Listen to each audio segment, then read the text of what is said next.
Hi, you're listening to The Real Deal on Super Talk 99.7 WTN. I am your host, Kim Hollingshead. I'm a real estate attorney. I own a title company. And, on today's program, we are talking about what exactly it means to take a set of keys from someone and to buy a home, a house that is yours. I can promise you that a stack of closing papers that you sign, it's not just buying a house. It's actually a foundation. It's not just a foundation to your financial future, but it is a foundation to so much more that we have in this wonderful life of ours. We are so blessed to be Americans. Let me tell you, we call it the American dream for a reason. And it's not just some slogan that somebody cooked up to sell a bunch of mortgages. It is not a Ponzi scheme. It is not a scam or a hoax. That actually buying a home and owning the ground beneath you is actually the thing that this entire country was built on. And it was all built around making it possible so that you could pursue your version of happiness in this world. For most of human history, if you worked on a piece of land, it was under the feudal system. That's just the way that it was for most of human history. You didn't own anything. You held it. It was yours for the time being. But the only person in the country who owned anything was the king. There was always a lord above you. There was always a lord above that lord. There was always some king at the top. And you owed military service, dues, yearly payments, quadrants. And if you missed your obligations to the king or to the lord, then whoever it was that was above you could take the land back. They could just boot you out. Okay? And that is much more like the rental system that we have in today's society. There's like somebody who owns the land, your landlord. This is where the term landlord comes from. And then the landlord has a landlord, and the landlord's landlord has a, mortgage company, and they're paying on some kind of a loan. It's just, and it trickles down to you, right? Now, yes, do we pay property taxes? We pay property taxes, but that's not what we're talking about. We're talking about under the feudal system that you own nothing, absolutely nothing. And you are there to serve as a serf. It's basically like ownership back then was like a pyramid. And there was one person at the top of the pyramid. And if you were closer to the top of the pyramid, it was closer to ownership because property rights and ownership was all tied to your bloodlines. It wasn't actually tied to the work that you did or your sweat equity that you put into the land. It was all completely just tied to your bloodline. So the closer you were to the king, the more secure your, quote, ownership of the land was. Now, if you were more like a tenant because you were lower in the base of the pyramid, then even on the ground, your family would just work for generation after generation after generation and have absolutely nothing to show for it. So when America was formed under this system. Of course, everything was owned by the king. And we were, these Americans came over to colonize. And I say we because I'm a daughter of the American Revolution, and my family goes all the way back to the 1500s here in the United States. My very first settler in my family was a Hollingshead, and he settled in New York, in New Jersey. And back then, you would just survey land, and whatever land you found, that was your land. I mean, imagine you take people who are under a feudal system and bring them to America, and all of these Americans are like, I don't know, just survey it, and then it becomes yours. There's nobody there to tell you it's not yours. So when the American Revolution actually came around, Americans and this country, this incredible country that we have, was built on people who built this country, and they threw out the entire feudal system. They said, we will not be having a king. We will not be having a pyramid. All men are created equal, right? So the founders actually kept out what they did is they basically kept fee simple ownership, because fee simple was like the highest form of land ownership that you could possibly have. And again, it was tied to bloodlines. It was basically the fee simple belonging to family members of the king. So United States, they stripped every feudal string off of the fee simple. I mean, it's absolutely incredible. Thomas Jefferson actually pushed a law through the state of Virginia that actually completely abolished old feudal tenures completely. So even if you were under an original feudal system, by 1776, that was no more. We were completely done with feudalism. I think it's amazing because what it provides is just clean ownership. It's like, that's your land. No one else owns it. It did not take very long for all of the other states to do exactly the same thing. And so within one generation of the American Revolution, everyone owned property as a fee simple, and the feudal system was completely let go of. So when you sign a deed, basically in Tennessee, you own the property outright. Now, you can live in it, you can sell it, you can borrow against it, you can build on the land, you can leave it to whoever you want when you die. There's no lord, there's no king who is going to call your land back. There's nobody who can possibly stand over your title. Now, in title insurance, that's what we insure. We insure the title to your property. Very convoluted old system, as you can see, dating very, very far back into English history. And so it's a little messy. It's a little messy. So we make sure that we get the title insurance to insure the title. But just imagine the fact that Americans came to this country and they were like, wow, I can actually get title to property. I can own something that's mine. This is going to blow your mind. But if you think that that was like a radical idea back in 1776, imagine the people coming to the United States from communist countries where they cannot own anything. Imagine being a Russian coming out of the USSR, or being a Cuban and coming to this country. I mean, that's a reason why it's called the American dream, because an ordinary person who's owning the ground beneath them, free and clear, and nobody can take that land from them. That is such a dream for so many people. Now, a lot of people misread Jefferson because, of course, he famously wrote Life, Liberty, and the Pursuit of Happiness. And other people just sort of assume that he swapped out property because he wanted to go for something that was like a little bit less, a little weaker than property. You want to go a little softer because life, liberty, and property, right? That sounds a little like, a little intense.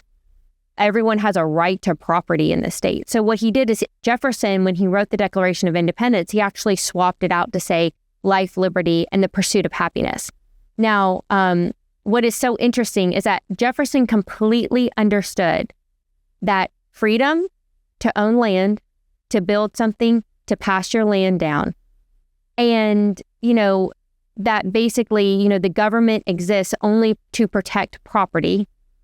And that was said, I want to say by James Madison, that he's the one who said that. That is not just a footnote. That's the basic design of this country. And it's basically goes back to, it's tied to everything that I do every single day, because I'm helping people close, I'm helping them protect their title. And it's just the design of our founding fathers just sort of running every single day. It has become such a secure system that many of us actually totally take it for granted. That we do not everybody in the world has anything close to this. Imagine being a Venezuelan and just having your entire bank account wiped out by the government. Or imagine being a Greek and having the same thing. I mean, that happened in Greece not that long ago. Absolutely, we take it for granted, the security and the stability of not only real estate, but all property ownership in this country. And it goes all the way back to our founding fathers, because they understood that owning property is so tied to freedom of every single form. Now, if you're a woman, you're going to have a little bit of a very special relationship to property ownership and understanding when we talk about freedom, what that really means. The fact of the matter is that under the old English rule, many, many years ago, only the eldest son inherited everything. So read a Jane Austen novel called Pride and Prejudice and you're going to get it. Daughters got nothing. Younger sons got nothing. Under that system, it was designed so that land would be locked into bloodlines, okay? In America, when we founded the country by 1800, nearly every single state had abolished that system completely and moved towards a system where property splits equally among all of your children, sons and daughters.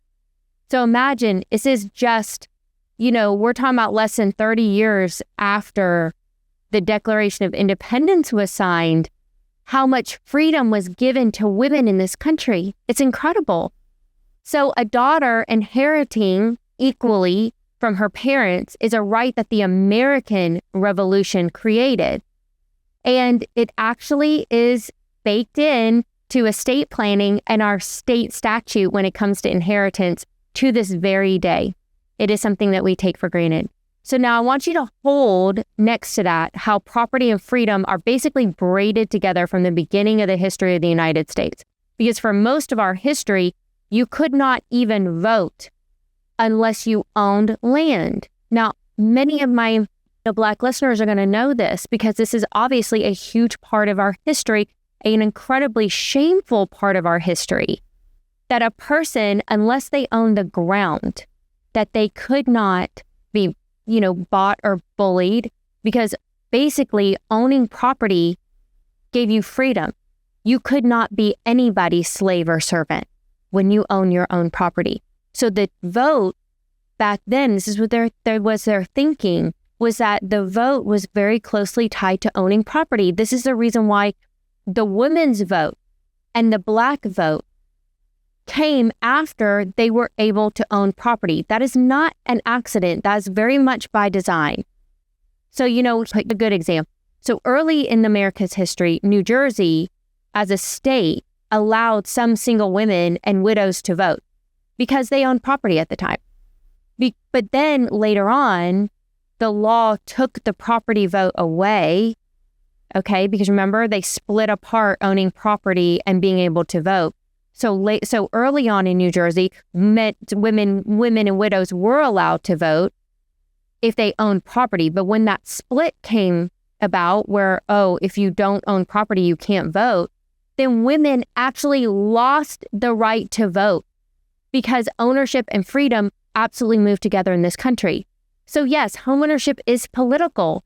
That is a part of the big picture, okay? So the personal picture, though, is much simpler. When you own a home, you're not a, servant to any landlord. A landlord can't just come in and raise your rent like they do every year, or just refuse to renew your lease, and then they put you and your family out on the street.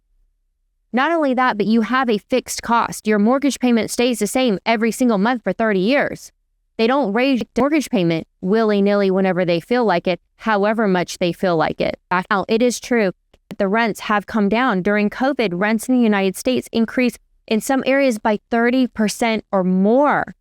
And since COVID, rents have gone down and we are back down to those pre-COVID levels. But listen, everybody who had a mortgage pre-COVID, their mortgage stayed the same throughout the entire period of time. So you have to have an asset that has a fixed cost because that actually gives you much more freedom. Why? Because people tend to make more money as they move along in life, not less.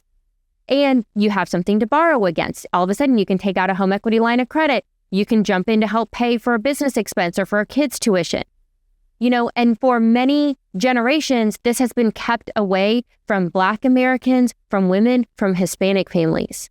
So when we come back from the break, I'm going to walk you through that part of our history because you know what? We're not going to be able to fix it if we're not willing to look at it. And, this is not like a pity party. This is not a victim show. This is an action show. Every single thing that I am about to tell you, come back. I'm going to go over what's the past. I'm going to go over the present so that you can walk into this next season in 2026 from an empowered, positive-minded standpoint to understand that now there are more programs and more doors open for minorities and women than at any point in this country's history. And we have an incredible head of HUD, and I cannot wait to introduce you to him because I just think the world of him. And so now the only question for you is going to be whether or not you're going to use these tools that are at your disposal. And so I hope that by the end of the show, you will give us a call to buy your next home. If you're looking to buy, the phone number to call or to text is 615-257-0565. That is 615-257-0565. I'm not a realtor. I'm not a loan officer, but I will connect you to somebody who can help you with your homeownership dreams. We'll be right back.